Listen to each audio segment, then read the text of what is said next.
지난 시간에는 여호수아의 마지막 유언에 관한 말씀을 가지고 은혜를 나누는데, 오늘은 드디어 그 위대한 종 여호수아가 죽게 됨을 통해서 그의 인생을 통해서 얼마나 아름다운 마무리를 하게 되었는가 라는 이야기를 통해 은혜 받으려고 합니다.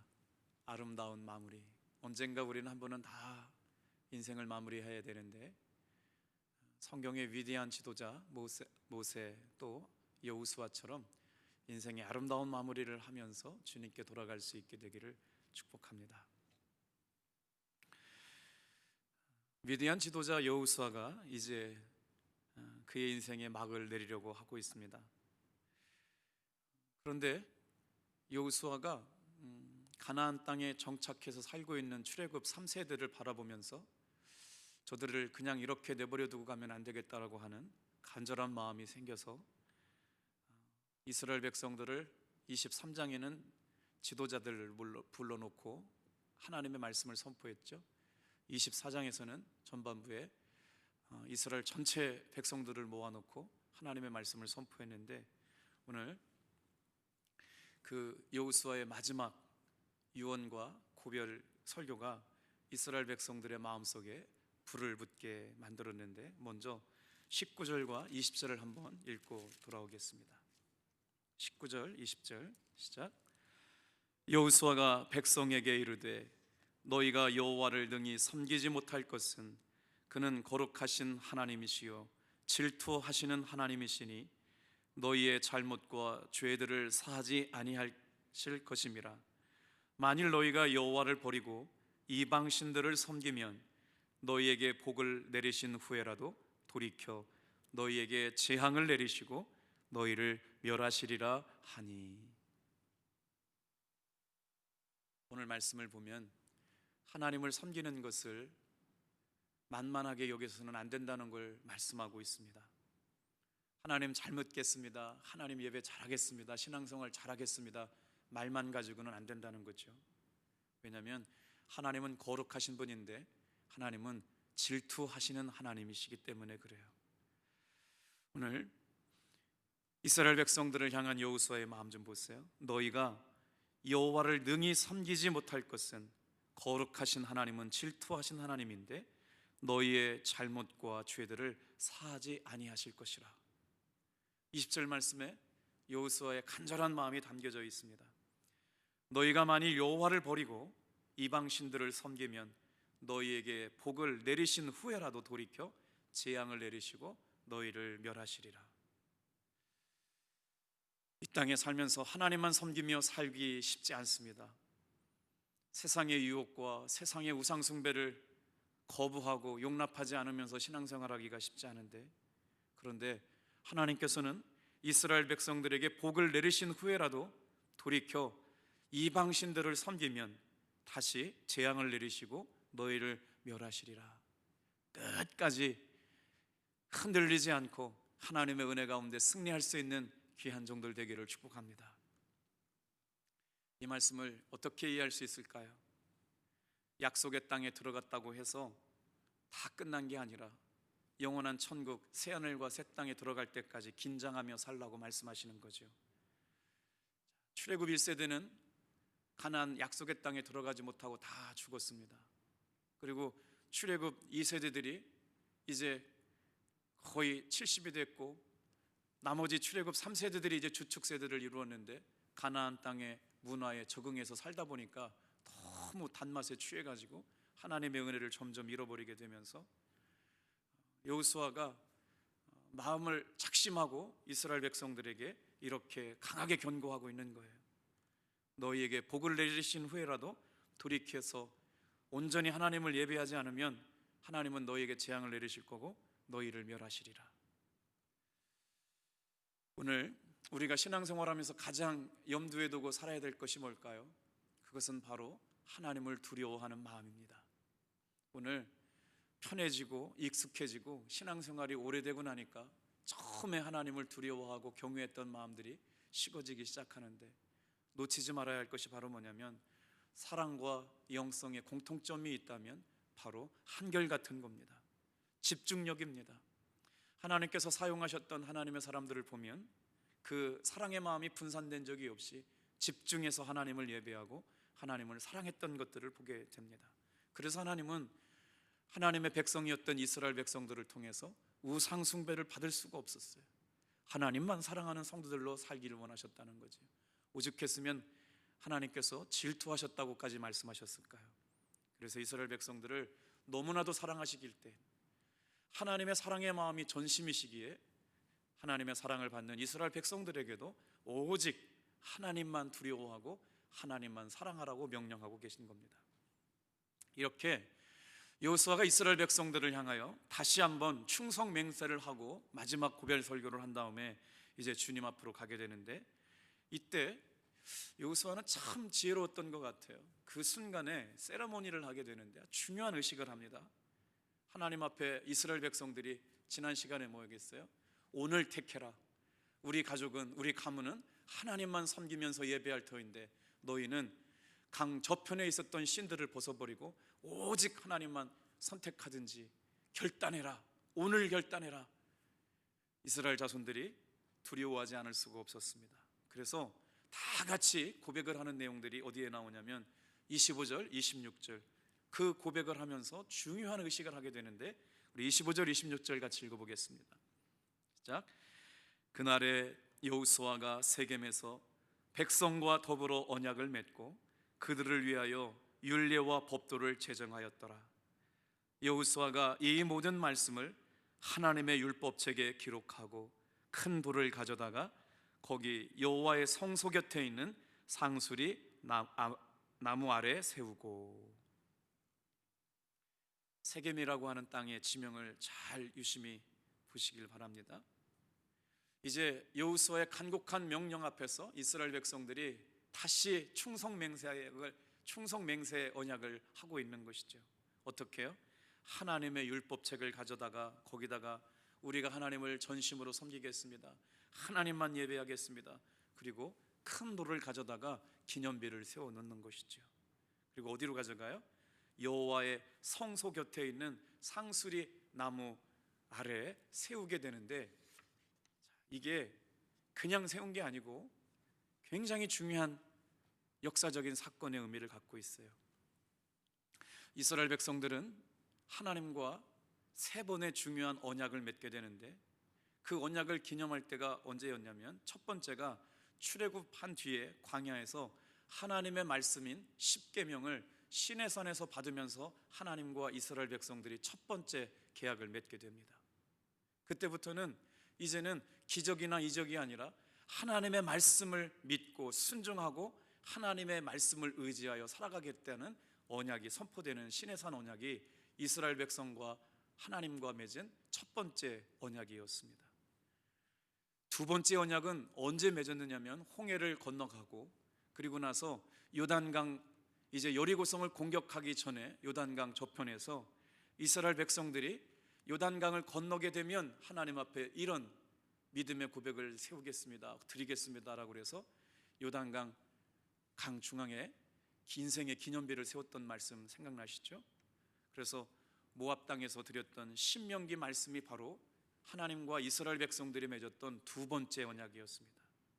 그렇게 1세대들은 하나님 앞에 불순종함으로 다 죽고, 출애굽 2세대가 하나님 앞에서 맺은 언약이 바로 두 번째 언약인데, 신명기 말씀이 이스라엘 백성과 하나님이 맺었던 두 번째 언약이라면, 이제 출애굽의 역사를 맞추어 놓고 위대한 지도자였던 여호수아까지 죽는 가운데 20년이 지난 다음 여호수아서 24장 죽음을 앞둔 이스라엘 백성들과 하나님과 맺는, 바로 지금 인생의 기념비를 세우는 이 말씀이 바로 하나님과 이스라엘 백성들이 맺었던 세 번째 새로운 언약이었습니다. 왜 그렇게 인생에 기념비를 세우고 언약을 갱신하게 만들었을까요? 보면 중요한 의미가 있는데 이런 거예요. 신앙의 1세대들이 하나님과 언약을 맺게 했어요. 신앙의 2세대들이 하나님과 언약을 맺게 했죠. 이제 여호수아와 함께했던 위대한 지도자들도 다 죽고 나니까 누구와 언약을 맺게 하시느냐? 신앙의 3세대들, 앞으로 이 아름다운 믿음의 유산을 이어갈 신앙의 3세들도 하나님 앞에 동일하게 말씀 앞에 언약을 약속하는 거룩한 예식을 진행하는 것이죠. 그렇다면 우리가 이 말씀을 읽으면서 우리는 뭘 깨달아야 되느냐? 우리에게도 오늘 이 말씀을 읽으면서도 하나님의 사람들이 다시 한번 이 시대를 살아가면서 위대한 하나님의 자녀들로 살아가면서 아름다운 언약을 지켜나가는 증거의 돌로 세우게 하신 줄로 믿습니다. 그래서 주석 학자들은 이 돌이 뭐라고 얘기하느냐면 오늘을 살아가는 그리스도인들에게는 바로 십자가라고 하는 거예요.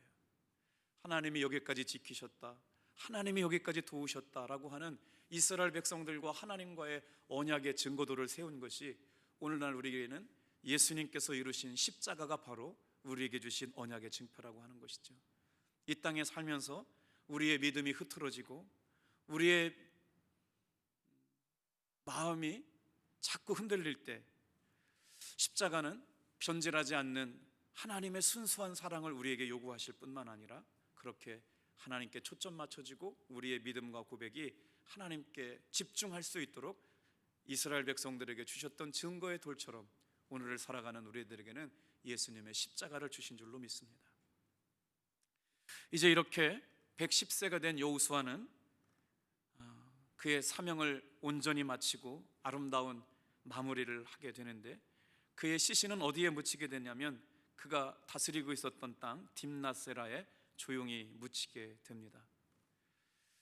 여호수아가 민족의 지도자로 불렀던 때가 몇 세냐라고 추정하면 80세 때 부름을 받았는데 가나안 정복 전쟁의 7년 반 정도를 지나고 나서 17년에서 20년 동안 정착기를 지내다가 몇 세에 죽었느냐? 110세에 죽었다는 게 정설인데, 그렇게 따져보면 애굽에서 40년 동안 노예와 종살이를 했어요. 그리고 40년 동안 광야 생활을 했으니까 하나님께서 모세를 준비시키는 동안 여호수아를 준비시켰는데, 따져보면 80년 동안 하나님께서는 여호수아를 준비시켰죠. 그리고 나서 몇 년을 사용하시느냐? 모세를 이어서 위대한 종으로 30년을 사용하셨다는 것이죠. 참 하나님이 하시는 일들은 놀라워요. 80년을 준비시키시고 30년을 하나님께서 거룩하게 사용하셨다. 그래서 오늘 말씀을 이제 여호수아의 삶을 마무리하면서 하나님께서는 여호수아를 어떻게 준비시키셨는가? 오늘 우리가 이렇게 코로나19로 정상적인 예배를 드리지 못하는 것 묵상해 보면 그런 겁니다. 사랑하는 성도 여러분, 이 시간이야말로 하나님께서 우리를 믿음으로 다시 한번 준비시키는 시간인 줄로 믿습니다.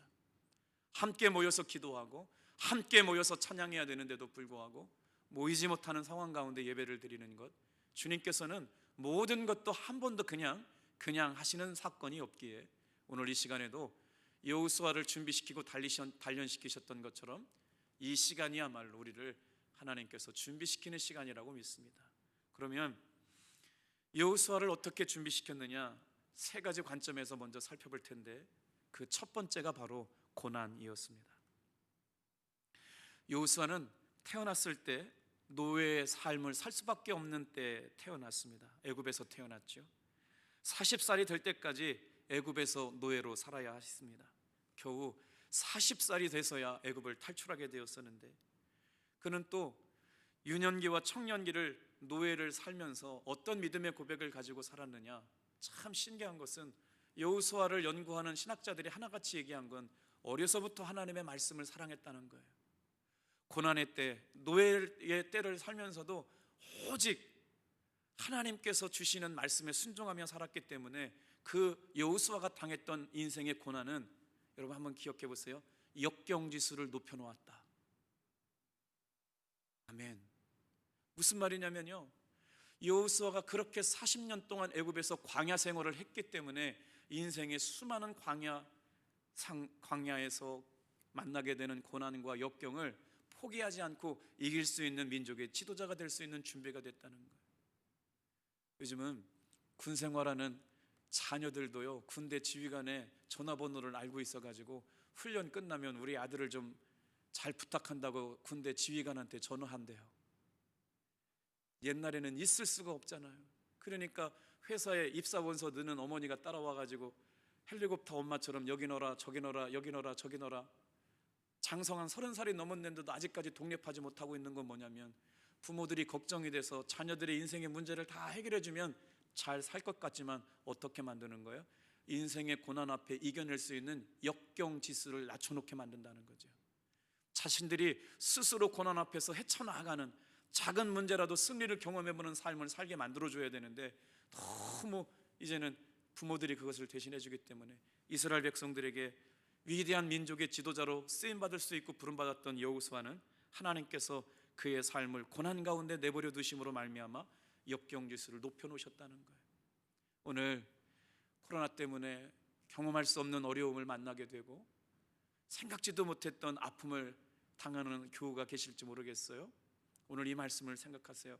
하나님께서 위대한 종 여호수아를 만드시기 위해서 그에게 꼭 필요한 과정을 만드셨는데, 그것이 바로 고난의 때를 지나가게 하셨다는 거예요. 110년의 인생을 돌아볼 때 40년 동안 그렇게 노예의 삶을 살고 광야에서 그렇게 많은 40년 동안 훈련시킨 하나님께서 남은 인생 30년을 위하여 아름답게 준비시켰던 방법이 바로 뭐냐?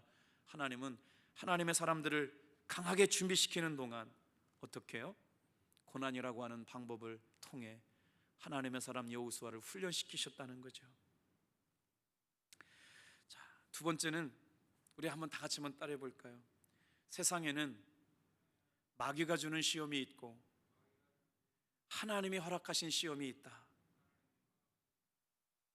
마귀가 주는 시험은 피해야 하겠지만 하나님이 허락하신 시험은 통과해야 합니다.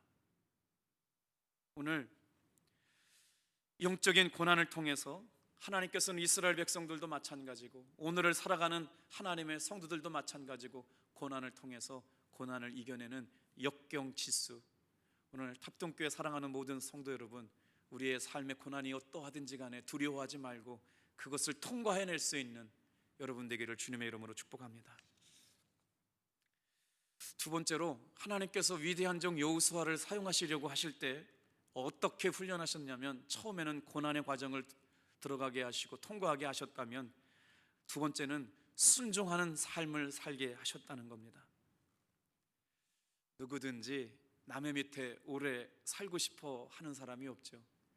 제 친구 호대원 목사가 저 경기도에 부교육자로 1년 동안 사역하러 갔는데 1년 만에 사표를 썼어요. 그래서 너무 놀래가지고 왜 이렇게 급하게 사표를 썼냐 그랬더니, 도저히 자기는 부교육자 체질이 맞지 않아가지고 저 시골 양구에 가서 목회를 하더라도 자기는 담임 목회하겠노라고. 그래서 가보니까 그래요.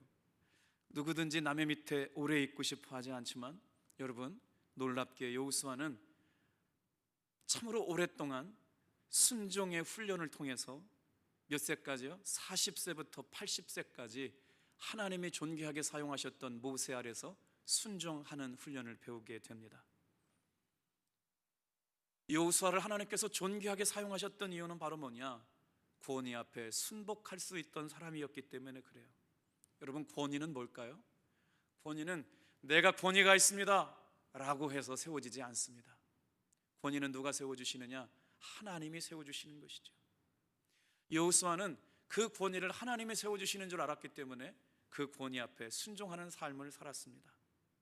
놀라운 사실은 여호수아가 권위를 가졌던 모세를 철두철미하게 순종하고 복종하는 헌신의 삶을 사는 동안 자기 위에 세워주신 지도자를 존중하고 순종하는 것을 통해서 나중에 자기가 지도자가 되었을 때 자신을 따르는 부하들에게도 담대하게 리더십을 가질 수 있었다는 것이죠. 오늘 직장 생활을 하거나 어느 곳에서든지 여러분 상사가 마음에 들지 않는다고 자꾸 들이받기만 하면 인생 가운데 여러분이 지도자가 되었을 때도 똑같이 여러분에게 들이받는 사람들이 생기게 될 겁니다. 왜 그러냐면 하나님께서 지도자를 세울 때는 특별한 이유가 있기 때문에 세우신다는 것이죠.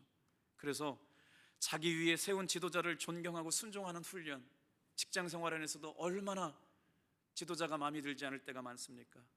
그런데 하나님의 사람 여호수아는 모세를 통해서 순종 훈련을 통해 모세를 존경하고 순종하는 것을 통해 자기가 지도자가 됐을 때 다른 사람들이 순종하고 따르게 될 수 있는 순종의 삶의 모습을 몸소 보여줬다는 것이죠. 자, 세 번째로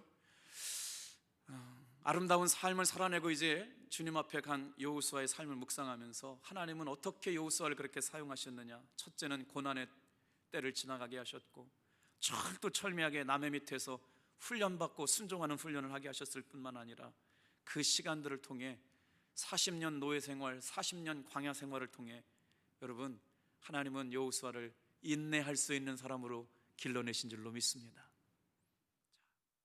또 한번 따라해 보실래요? 좋은 것은 시간이 걸려서 이루어집니다. 동의하셔요? 좋은 것은요, 하루아침에 이루어지지 않는다는 거예요. 좋은 것은 오랜 시간을 걸려서 이루어지는 것인데, 하나님의 리더십의 필수 코스인 바로 하나님께서 고난을 통과하게 하시고 모세 아래서 순종하게 하시고 그런 다음 위대한 지도자의 수업을 하실 동안 하나님께서는 여호수아의 필수 훈련 코스로 뭘 하게 하시느냐? 인내하는 시간을 갖게 하셨다는 거예요. 그래서 인내라고 하는 단어를 설명할 때 말이에요, 인내가 왜 인내가 되는지 아세요? 억울하니까 그런 거죠. 견디기 힘드니까 그런 거예요. 왜 그러면 여호수아가 인내하는 시간을 보냈다고 얘기하냐? 모세를 통해서 가나안 땅을 정탐하고 여리고성을 정탐하고 오지 않아요? 그때 12명의 정탐군이 돌아왔을 때 눈의 아들 여호수아와 갈렙은 하나님께서 저 땅을 주셨습니다, 저 땅은 우리의 밥입니다 라고 보고했을 때 10명의 정탐꾼은 그는 안악 자손은 키가 2m가 넘고 기굴이 장대하며 저들이 가지고 있는 철병거는 우리가 능히 이기지 못하여 저들 앞에 선 우리는 메뚜기와 같습니다. 그렇게 보고한 사람들한테 부한에 동안 200만 명의 이스라엘 민족이 바로 가지 못하고 광야에서 여러분 불순종함으로 40년 동안 광야 생활을 시작하게 되었잖아요. 여호수아와 갈렙의 말대로 간 게 아니었어요. 이스라엘 백성들은 10명의 정탐꾼의 말대로 그렇게 불순종하는 자리를 통해서 몇 년 동안 광야 훈련을 받게 되느냐? 40년 동안 광야 생활을 훈련하게 되는데, 그것은 하나님의 특별한 의미가 있는 시간들이었어요. 물이 없음을 경험하게 되고, 있는 물이 먹지 못하는 쓴물을 경험하게 되고, 양식이 떨어지게 되고, 양식이 뿐만 아니라 하나님께서 인생을 우리 가운데 곤고하게 만들어서 드라이한 것을 만나게 되고, 삶의 무기력한 의미를 만나게 될 뿐만 아니라 지도자를 의심하게 되는 수많은 출애굽기 12장, 13장, 14장, 15장, 16장, 18장, 19장까지 르비딤 광야를 지내서 하나님은 이스라엘 백성들을 낮추시고 겸손하게 만들어가는 훈련과 광야를 거치게 되시죠. 이렇게 억울한 시간을 지내면서도 여호수아를 어떻게 인도하셨느냐? 하나님은 여호수아를 겸손한 사람일 뿐만 아니라 인내하는 사람으로 만들어 가셨다라고 하는 것이죠. 이스라엘 백성들은요, 놀랍게도 출애굽 가운데 정말 많은 시간들을 불평했어요. 정말 많은 시간들을 지도자로 세웠던 모세를 원망하고 여호수아를 원망했습니다. 그런데도 불구하고 모세를 도와서 그렇게 순종하고 인내했던 여호수아는 놀랍게도 하나님의 비전을 이루어 가는데 겸손하게 그 인내의 시간들을 견디어냅니다. 결국 그래서 여호수아가 몇 세에 총 지도자로 등극하게 되냐면 80세가 되어서 이스라엘 민족의 총 지도자가 되게 되는데, 그때 하나님께서는 여호수아를 어떻게 사용하셨느냐? 고난을 통과하게 하시고 또 순종 훈련을 하게 하시고 억울하게 힘든 어려운 때를 지나고 나면서 인내의 시간을 지나고 났더니 약속의 땅 가나안 땅을 정복하는 정복전쟁의 총사령관으로 하나님께서 사용하시는 사람이 되었다는 것이죠. 자, 여기에서 이제 여호수아를 하나님께서 사용하시는 가운데 주목해 봐야 될 그의 인생 가운데 특별한 은혜를 살펴보려고 합니다. 여호수아서 1장부터 24장을 묵상하는 가운데 여호수아가 뭘 잘했기에 하나님은 그렇게 그를 존귀하게 사용하셨을까? 하나같이 여호수아를 연구하는 사람들은 하나님의 말씀에 순종했던 사람인데, 그 말씀에 순종하기 위해서 여호수아는 하나님의 임재 안으로 들어갔다라고 하는 거예요. 하나님이 기뻐하시는 것이 뭘까? 하나님이 원하시는 것이 뭘까? 하나님께서 지금 우리가 들어야 할 말씀을 하시는 것이 뭘까? 끊임없이 하나님의 임재 가운데 들어가는 삶을 살았기 때문에 놀라운 승리의 주인공이 되었는데, 성경을 오늘 말씀을 준비하다가 세상에 성경에 이런 말씀이 있는지 오늘 처음 발견한 말씀이 있네요. 여러분, 하나님께서 모세와 여호수아를 어떻게 사용하셨어요? 모세가 위대한 지도자가 되었더니 누구를 데리고 다녔느냐? 보좌관으로 여호수아를 데리고 다녔어요.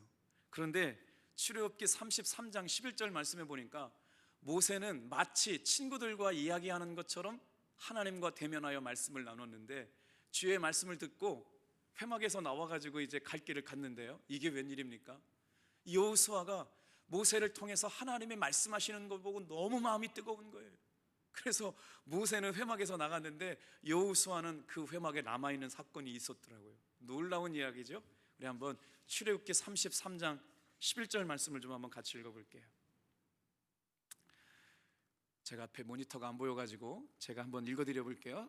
출애굽기 33장 11절 말씀인데요, 모세가 하나님의 말씀을 들으러 갔을 때 보좌했던 보좌관 여호수아가 그 은혜가 너무 사모되어 가지고 말이에요.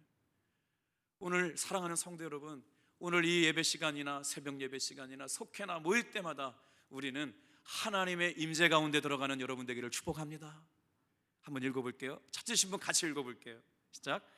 사람이 자기의 친구와 이야기함 같이 여호와께서는 모세와 대면하여 말씀하시며, 모세는 진으로 들어오나 눈의 아들 젊은 수종자 여호수아는 회막 떠나지 아니하니라. 놀라운 말씀 아니에요? 저도 지금까지 모세는 하나님하고 친구처럼 이야기한다, 와, 정말 모세는 대단한 사람이었어요.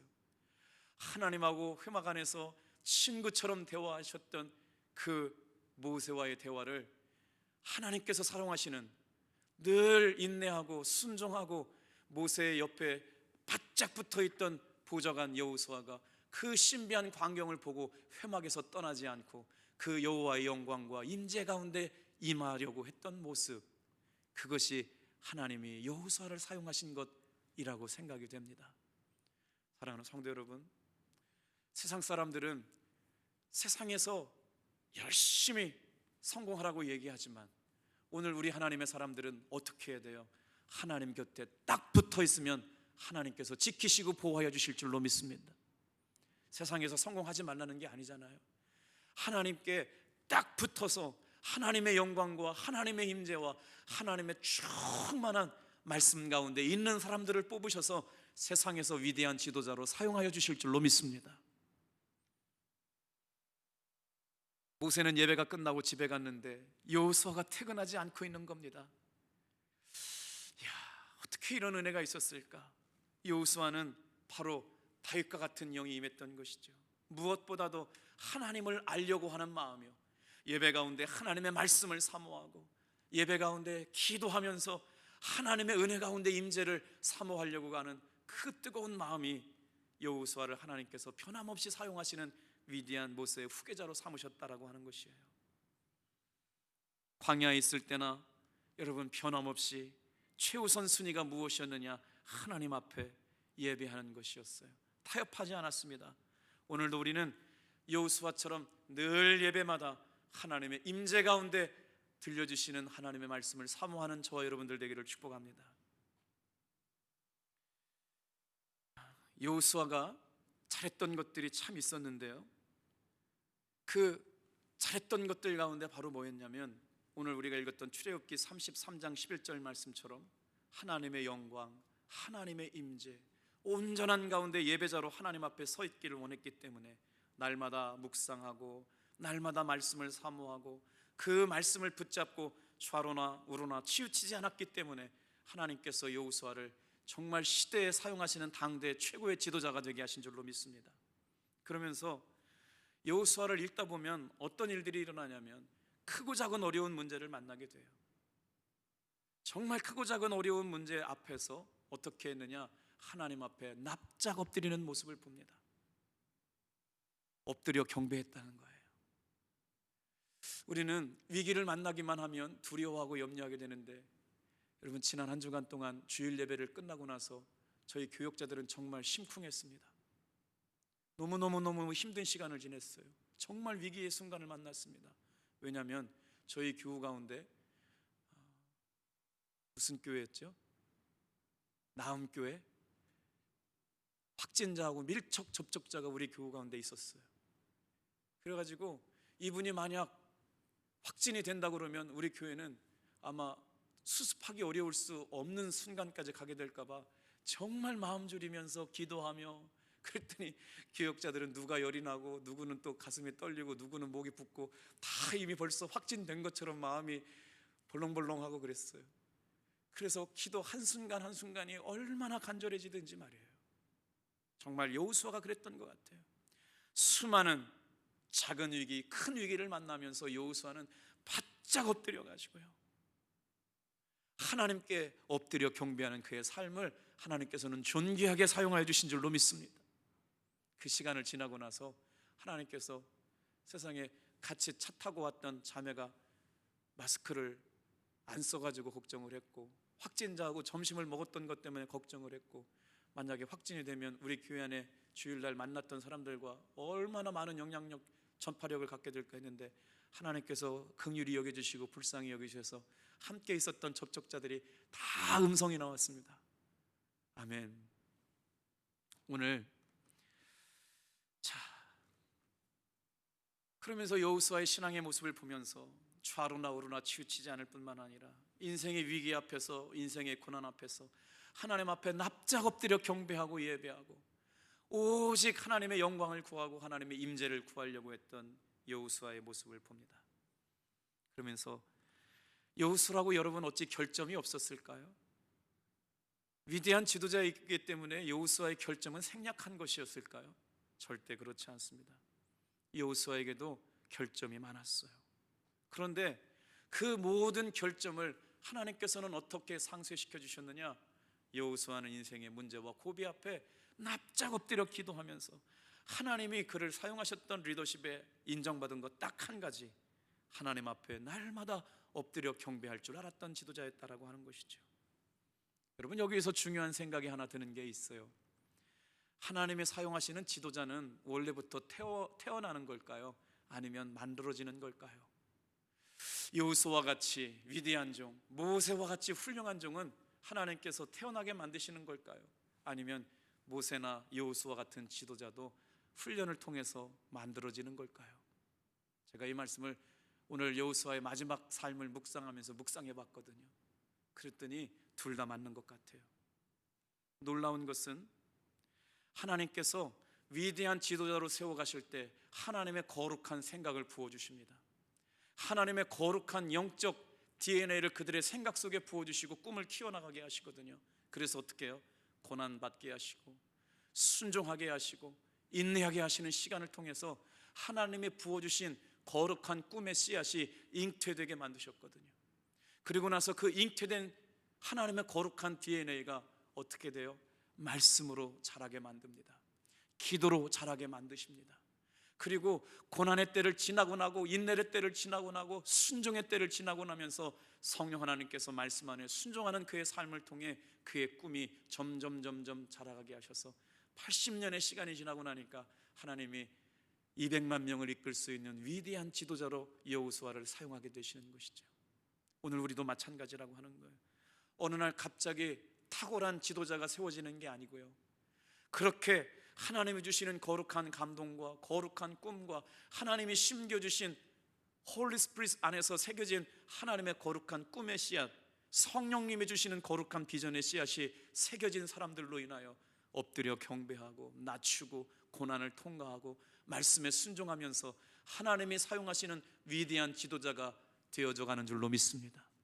바라기는 오늘 우리 탑동교회 교회학교 유치부 어린이들이 이런 믿음의 훈련을 거쳐서 때가 되어가지고 여호수아와 같은 위대한 지도자들이 대한민국을 이끌어 나아갈 수 있는 하나님의 사람들이 탑동교회에서 아름답게 배출되어지기를 주님의 이름으로 축복합니다.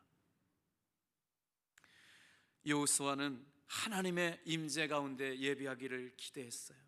그것이 열매 맺게 됐고요, 말씀과 성령의 물을 주어 걸음을 북두어 줬더니 씨앗이 점점 연그러져서 큰 지도자가 되었던 것입니다. 오늘 이제 말씀을 마치면서 여호수아를 통해 이루셨던 아름다운 이야기를 한번 마무리해 보려고 그래요.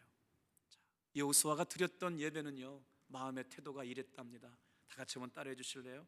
하나님께 예배하는 시간은 결코 시간 낭비가 아니다. 제가 우리 교회 안에서 이런 말씀을 들었어요.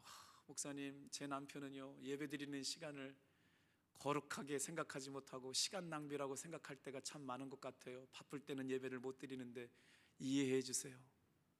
많은 분들이 그럴 것 같아요. 여러분, 이 바쁜 시간에 예배한다고 뭐가 달라지나? 그런데 여러분, 우리는 하나님의 말씀을 통해서 여호수아의 신앙을 본받자고 모였잖아요. 그런데 여호수아는요, 하나님 앞에 드리는 거룩한 예배 시간을 결코 시간 낭비라고 생각해 본 적이 한 번도 없습니다. 오늘 우리의 차이가 뭐냐? 예배를 드리면서도 하나님 앞에 거룩한 하나님의 영광과 임재를 두려워하지 않으면서 예배를 드리기 때문에 여러분, 감동이 없는 건 아닐까요? 여호수아는 하나님 앞에 결코 예배를 시간 낭비라고 생각하지 않았습니다. 다니엘도 마찬가지였어요. 대제국의 국무총리가 하루에 3시간씩 엎드려 기도했던 건 뭐예요? 아무리 뛰어난 참모들과 함께 회의를 3시간, 10시간 하는 것보다 하나님 앞에 엎드려 기도하는 그 시간, 하나님이 주시는 지혜를 가지고 위기를 극복할 수 있다고 믿었기 때문에 그는 기도를 포기하지 않았고 예배를 포기하지 않았고 말씀을 포기하지 않았습니다. 하나님께서 사용하시는 위대한 하나님의 사람들은 여러분, 이렇게 하나님 앞에 예배하는 것을 삶의 우선순위에 두었어요. 오늘 성탄절 예배를 드리기 참 어려워졌습니다. 이제 예배가 3단계로 가면 저 혼자 예배를 드려야 되는데 방송 인원도 나오지 말라고 그러면 예배를 드릴 수 있을까요? 없을까요? 2단계로 간다고 이제 2.5단계로 올라졌거든요. 그러면 20명 나와서 예배를 드리라고 그러는데, 우리 사랑하는 성도 여러분, 정말 이때야말로 영상으로 예배를 드리든 비대면으로 예배를 드리든 하나님 앞에 시간을 들여서 예배하는 것이 시간 낭비가 아니라는 것을 마음에 새기게 되기를 주님의 이름으로 축복합니다. 그때 하나님이 사용하셨어요. 그 마음의 중심을 보고 여호수아를 존귀하게 사용하셨어요. 그때와 지금이 다른가요? 지금도 마찬가지입니다. 시간을 들여서 예배하고 시간을 내서 하나님 앞에 찬양하고 엎드려 경배하고 묵상하는 그 한 사람, 오늘 여기서 진짜와 거짓이 드러납니다. 참신자와 거짓신자가 드러납니다. 삶에 예배드리기가 아무리 어렵더라도 여러분, 하나님 앞에 예배드리는 그 귀한 시간을 온전하게 하나님께 존귀하게 드릴 수 있게 되기를 주님의 이름으로 축복합니다. 가장 큰 이단이 두려움이라고 하는 이단이라고 합니다. 우리의 마음속에 어느 순간 이렇게 두려움이 찾아왔는데 여호수아는 여러분 담대하게 이겨요. 여호수아가 이렇게 어떻게 담대하게 이기면서 인생을 살아갈 수 있을까요? 강하고 담대하라고 말씀하셨던 주님의 음성을 평생 붙잡고 살았기 때문에 그렇습니다. 여호수아의 용기와 담대함은 다른 곳에서 있지 않았어요. 여호수아 1장부터 24장까지 보면 여호수아에게 말씀해 주셨던 1장 9절 말씀, 강하고 담대하라, 내가 너와 함께하라, 내가 너에게 명령한 것이 아니냐, 강하고 담대하라, 두려워하지 말라, 놀라지 말라, 내가 어디로 가든지 내 하나님 여호와가 너와 함께 하느니라. 오늘 아무리 인생의 위기를 만나고 어려움을 만나고 두려움을 만나도 여러분, 하나님께서 강하게 하시고 담대하게 하시고 붙잡아 주시고 동행하여 주실 줄로 믿습니다. 세상에 코로나가 우리 교우들과 아주 밀접 접촉이 일어났다는 얘기를 듣고 기도가 정말 더 간절해지더라고요. 오늘 며칠 한 주간 동안을 지내면서 크고 작은 결정을 하며 어찌할지 몰라 여러분 두려워함을 가지고 예배 드리고 있는 성도가 있습니까? 일이 잘못되면 어떠나, 이거 잘 돼야 되는데 몸과 마음이 착 처져가지고 어쩔 줄 몰라 기운이 싹 빠지는 상황을 경험하게 되죠. 다리가 떨리는 경험 말이에요. 때때로 그런 두려움이 우리 가운데 엄습해 올 때가 있습니다. 건강검진을 받았는데 이 병이 점점 커져서 나를 어렵게 만드는 순간이 되면 어떻게 하나, 지금 어려운 병을 투병하고 있는데 이게 지금 낫지 않으면 어떻게 되나라고 하는 두려운 말이에요. 직장 생활을 하고 있는데 오랫동안 직장 생활을 하지 못할 것 같은 두려운 말이죠. 입사 시험을 봤는데 합격되지 않을 것 같은 두려운 말이에요. 사랑하는 사람을 다시 만나지 못하면 어떻게 되나 하는 두려운 말이죠. 우리 사랑하는 아이들이 엄마 아빠 없이 저들의 인생을 잘 살아갈 수 있을까라고 하는 두려운 말입니다. 이때 여호수아에게 주셨던 승리는, 용기는 여기서부터 온 거예요. 내가 너에게 명령한 것이 아니냐. 강하고 담대하라. 두려워하지 말아라. 놀라지 말라라. 내가 어디로 가든지 내 하나님 여호와께서 너와 함께 하시느니라.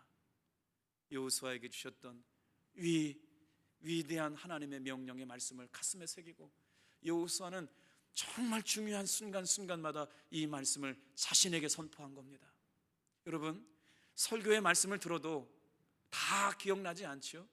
한 구절의 말씀을 붙잡았으면 그 구절의 말씀을 자신의 삶에 선포하는 거예요. 어려울 때마다, 아침마다 기도할 때 선포하고, 두려울 때마다 선포하면서 오늘 이 말씀을 우리의 마음판에 새기면서 자신에게 선포하며 이길 수 있기를 바랍니다. 강하고 담대하라. 내가 너에게 분명하게 명령한 것 아니더냐. 두려워하지 말아라. 놀라지 말라. 내가 어디로 가든지 너와 함께하며 너와 동행하여 주시리라 라고 하셨던 하나님의 언약의 말씀을 자신의 삶에 선포하며 승리했다라고 하는 것이죠. 오늘 이 말씀을 붙잡고 혼자 싸우지 말고 두려워하지 말고 은혜로 승리하게 하시는 여러분 하나님께 기도하며 연말을 보내고 새해를 준비하는 귀한 종들 되기를 축복합니다. 기도하겠습니다.